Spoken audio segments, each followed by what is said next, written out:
audiencia, bienvenidos a nuestro programa cultural. En el día de hoy hablaremos sobre la libertad de Estados Unidos y su evolución mediante 3 casos que muestran la influencia de Estados Unidos en actitudes pro y antiamericanas. Trataremos de responder la pregunta ¿por qué el odio a Estados Unidos? Para comenzar, el destacado historiador Eric Foner postula que el concepto de libertad, arraigado profundamente en la identidad de los estadounidenses, tiene una base histórica ligada al ideal europeo, pues muchas de las normas de Estados Unidos consisten en políticas heredadas de Inglaterra y cimentadas por los padres fundadores. A su vez, la importancia de la libertad radica en que fue un eje fundamental en la lucha de la independencia del país, marcando significativamente a Estados Unidos en su declaración como país independiente y en su posterior constitución. El papel central que la Carta Magna le dio al concepto es que este se arraigara en la identidad de los estadounidenses y que el país se viera envuelto en diversos conflictos como la Guerra Civil de 1861, las guerras mundiales y la Guerra Fría, definiendo así su rol en el escenario mundial. Con el tiempo, el concepto de libertad experimentó diversas transformaciones. Foner destaca 3 principalmente. La primera forma conceptual se remonta a la época de la independencia de Estados Unidos, donde comenzaba a surgir una comunidad con una identidad común que buscaba ejercer poder político. Libertad entonces era el poder formar parte de asuntos públicos.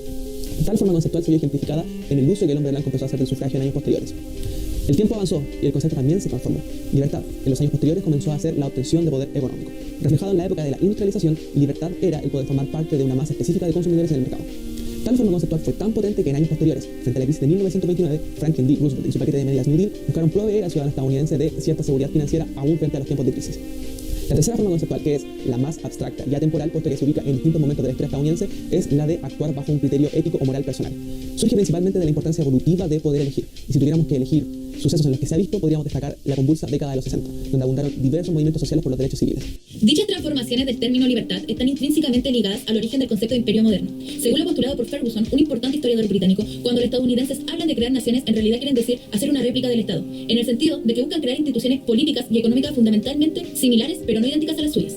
Entonces, imperio moderno significa la expansión mundial de políticas y formas institucionales estadounidenses en pos de difundir una idea preconcebida de libertad.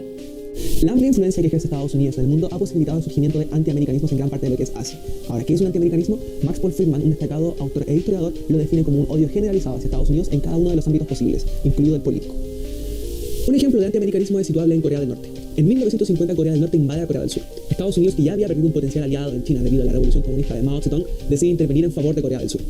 El conflicto es dramático, pues no solamente supone la división física de un país en el paralelo 38, sino que también un profundo distanciamiento a nivel ideológico, donde un bloque se volvería profundamente pro-occidental y el otro profundamente antiamericano. El antiamericanismo es evidenciable en el trabajo periodístico que hace John Sistiaga en 2007, en el documental Amar al Líder por sobre todas las cosas, pues él visita Corea del Norte y ahí logra presenciar la existencia de museos que recopilan información falsa con el objetivo de alienar a cualquier visitante para que odie a Estados Unidos. Esto mediante la caricaturización de Estados Unidos y de sus ideales fundadores.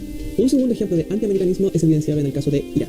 En 1953, Estados Unidos, mediante la CIA, es parte de un golpe de Estado que se da al gobierno democráticamente electo del primer ministro Mohammad Mossadegh. Enseguida se instauró en el poder a Mohammad Pahlavi, un shah que sería parte de un proceso de modernización fallida en que se buscó secularizar a Irán y hacerlo afín a políticas sociales y económicas occidentales. El proceso trajo consigo el alzamiento de una oposición que, por ejemplo, estaba compuesta por líderes chiitas. La fuerza de la oposición fue tal que en 1979 logró la expulsión de Mohammad Pahlavi a Egipto. El principal acontecimiento histórico que da cuenta de este antiamericanismo es la crisis de los rehenes de 1979. Acontecimiento histórico en que un conjunto de estudiantes iraníes tomaron retenidos a diplomáticos y ciudadanos estadounidenses en la embajada de Estados Unidos en Irán. Como antítesis del antiamericanismo existe el concepto de americanismo, definido por Friedman como un sentido de profunda afinidad a los ideales estadounidenses, como la libertad, la democracia y el progreso. Este concepto se evidencia en Japón tras la Segunda Guerra Mundial. Al finalizar el conflicto bélico, Japón fue ocupado por varios países, entre ellos Estados Unidos, con el general Douglas MacArthur al mando. En términos sociológicos, el factor decisivo para el surgimiento de este sentimiento fue el apoyo del emperador Hirohito, considerando la religión predominante del shintoísmo como un dios. Así se aceptaron las políticas estadounidenses. Las acciones políticas de MacArthur se dieron desde abajo, implementando una constitución que garantizaba elecciones libres, de igualdad ante la ley sin importar raza, credo, sexo, condición social o origen familiar, liberalizando la educación, así impidiendo que la modernidad fallara y rearraigando un sentimiento de admiración y gratitud hacia Estados Unidos. Así Japón renunció a tener un ejército y se convirtió en un aliado clave de Estados Unidos en su lucha contra el comunismo, siendo incluso financiador de la OTAN. Como conclusión, ¿por qué el odio a Estados Unidos? El antiamericanismo se debe a las varias intervenciones de Estados Unidos en distintos países, causando modernidades fallidas y arraigadas divisiones ideológicas en territorios que alguna vez estuvieron unidos.